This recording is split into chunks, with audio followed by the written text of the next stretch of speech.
Invite a Budget Blinds style consultant to show you how to transform your rooms just by changing your window coverings. Canada's #1 choice for window coverings. Visit budgetblinds.ca today.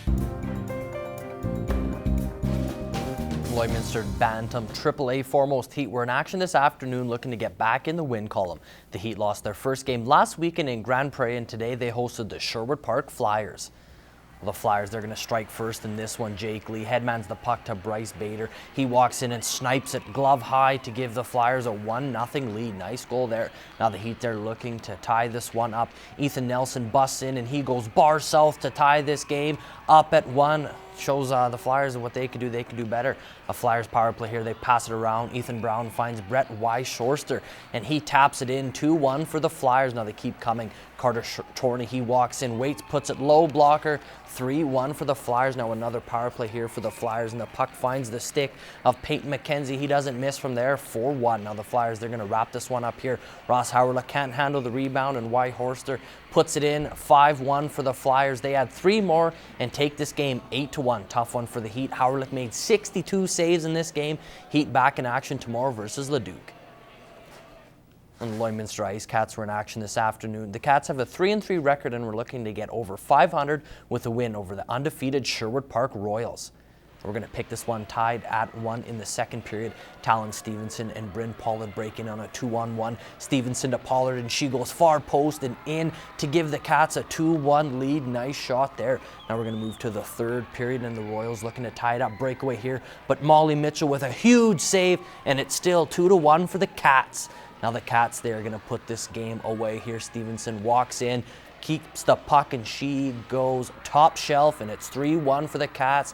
That's how this one finishes, and we spoke with head coach Sean Cashel to talk about today's win.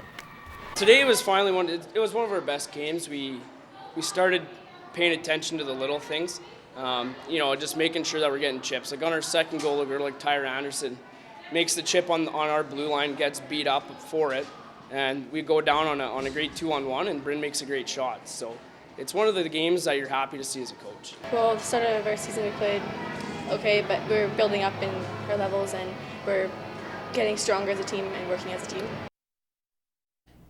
And now to the AJHL, the Lloydminster Bobcats are looking to sweep away the top 2 teams from the South Division. Last night they beat the Okotoks Oilers 5-1, winning their 6th game in a row. Now tonight they head to Camrose to take on the South Division leading Kodiaks. The Cats defeated the Kodiaks in their first meeting 5-4 in a shootout. Puck drop is at 7 at the Encana Arena.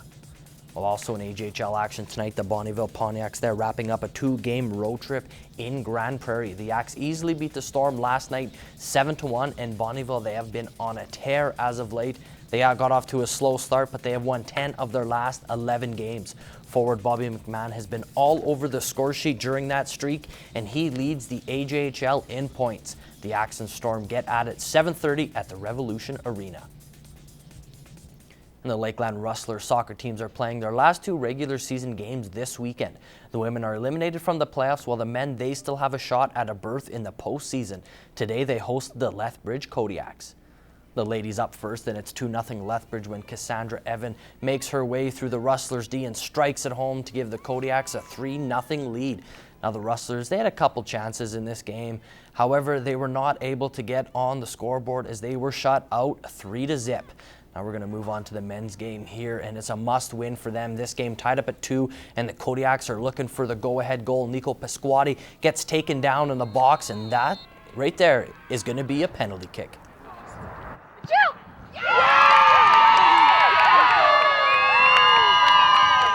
And he makes no mistake, 3-2 Kodiaks, and just after that, the whistle blows, and with that, the men will miss the postseason. Tough way to end the season for the Rustlers. We spoke to head coach Kevin Wagner after the game.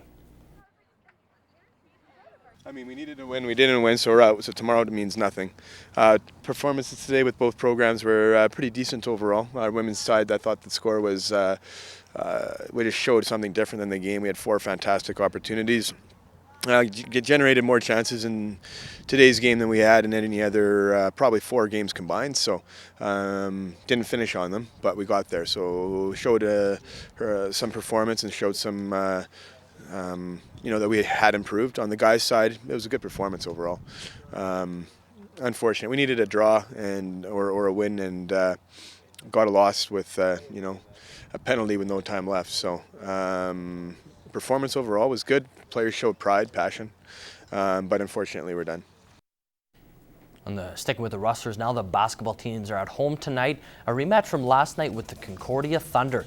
The women were victorious once again, winning by just 6 points. They are now 3-0 to start the season, and the men, they dropped their first game of the season last night to the Thunder by just a single basket. They will look to get back at the Thunder tonight. The lady, they tipped off about 23 minutes ago, and the men, they tip off at 8. And the volleyball teams are also back in action tonight as they traveled to Edmonton to face the Concordia Thunder. The women were able to get their first win of the season yesterday, defeating the Thunder 3-0. The men, they stayed undefeated, beating the Thunder 3-2. The women got underway about 23 minutes ago, while the men, they get underway at 8. And that's all the time we got for sports around here. Chris Chacon has your weather details up next. Stay with us.